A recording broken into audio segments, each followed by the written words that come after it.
Episode 3: The Seed of Darkness.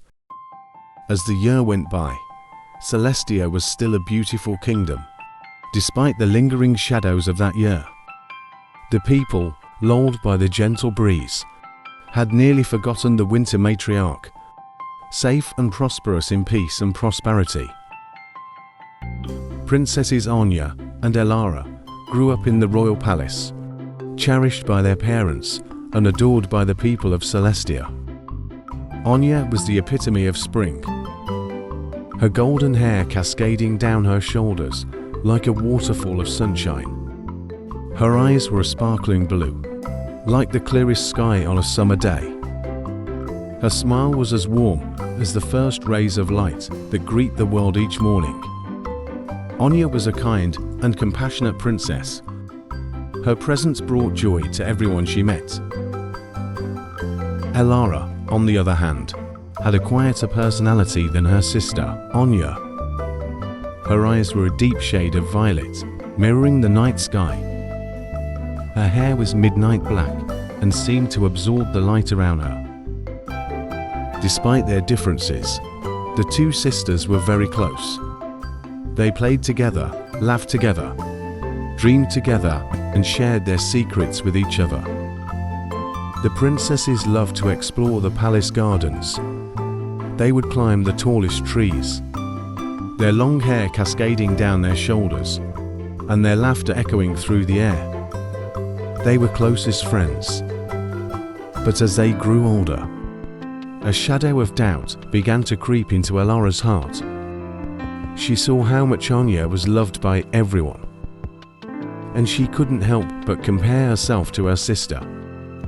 Elara felt a deep sense of disappointment in herself for having no power. She would ask herself why she was different from her sister. On the twins' 16th birthday, the palace gardens were turned into a magical wonderland for a grand celebration. Everyone in the kingdom was invited to the feast and dancing. The twins looked radiant as they entered the palace gardens. Princess Anya wore a flowing pink gown with flowers in her hair.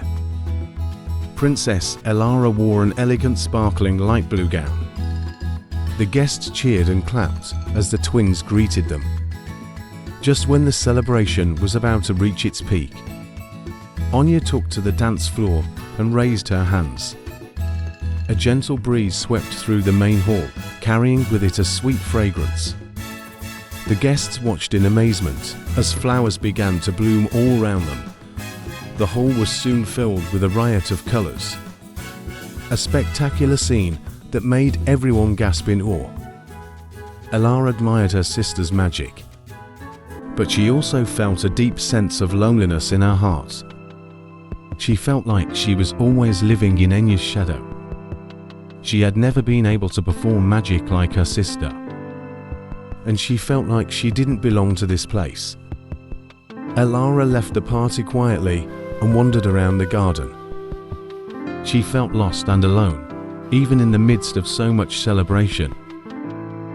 Elara stopped and looked up at the stars and sighed. Suddenly, a crow landed on the branch of a tree above her. Its feathers were as black as night, and its eyes glowed with an eerie purple light. "Why are you so sad?" the crow asked in a raspy voice. Elara looked up at the crow in surprise. She couldn't believe her ears. The crow was talking to her.